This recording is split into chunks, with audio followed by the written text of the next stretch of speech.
Et par rapport à la CAN en Côte d'Ivoire, ça a été la plus réussie dans l'histoire du football africain. 2,2 milliards de spectateurs partout dans le monde ont regardé la CAN en Afrique. On a doublé le nombre de sponsors et les chiffres se sont aussi améliorés. Les amis, un autre petit tour de partage. Le président de la CAF nous fait savoir ici que cette CAN était la meilleure.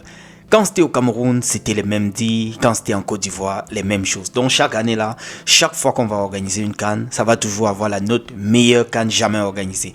Bref, il nous fait savoir qu'aucun pays ne sera favorisé tant qu'il est président de la CAF parmi les 54 pays membres. J'ai envie de dire, pour nous montrer cela, commencez déjà par sanctionner le président de la fédération marocaine qui a posé les mêmes actes que Samuel Eto'o dans les mêmes circonstances et que lui, il n'a écopé d'aucune sanction tandis que Samuel Eto'o a été suspendu. Commençons par là. Il nous a annoncé également lors de la conférence de presse que la CHAN va disparaître. Il dit que cette CHAN paie des ressources, c'est-à-dire ça leur fait perdre de l'argent et qu'avec la Ligue des Nations, ça pourra donc occuper les voix chaque année et que ce sera une très très bonne chose. Donc, ce mini-championnat, ce CHAN qu'on organise très souvent pour les joueurs locaux, va donc disparaître du calendrier de la CAF, disons ça plutôt comme ça. Bryan Mbeumo, très très magistral cet après-midi face à Manchester City. Il a marqué un but à la 65e avant que son coéquipier Patrick Dorgu vienne finir ou bien saler l'addition avec le deuxième but. Ils ont donc gagné 2-0 face à Manchester City. Les amis, si ça continue comme ça, Manchester United est très bien parti pour jouer au moins la Europa League ou bien voir la Champions League l'année qui va suivre ou bien la saison qui va suivre.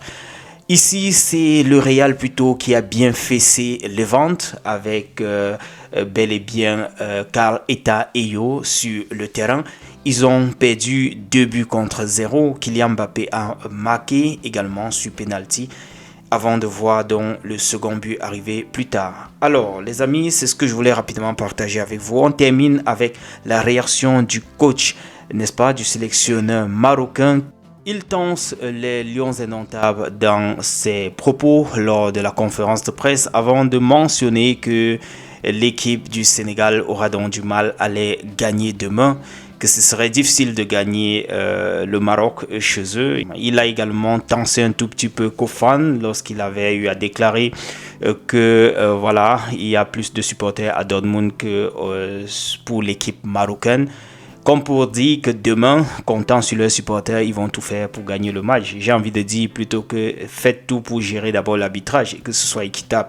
Le reste, si vous gagnez sur le terrain, ça, il n'y a rien à dire, quoi. Vous aurez mérité. Mais s'il y a l'arbitrage qui aide, alors là, ça va faire grincer les dents.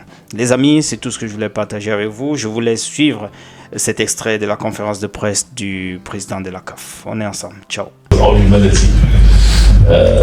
Much better than those who are not in the day-to-day involvement in the challenges about the infrastructure, the stadiums, and the money and that we need to pay for the players.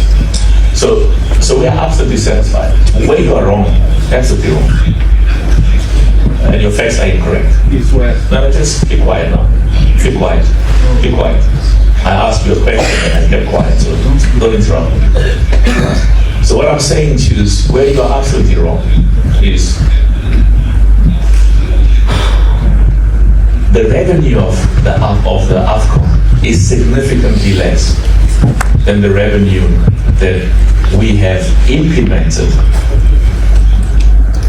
for the African Nations League, and we will be launching it in the next few years. So we are absolutely convinced that we are not going to adhere to a competition simply because it has been there for the past few years. And where you are also talking absolute nonsense is to say to me that we will run Africa for Europe. That's a rubbish. It's nonsense. You're insulting us. We run Africa for Africa.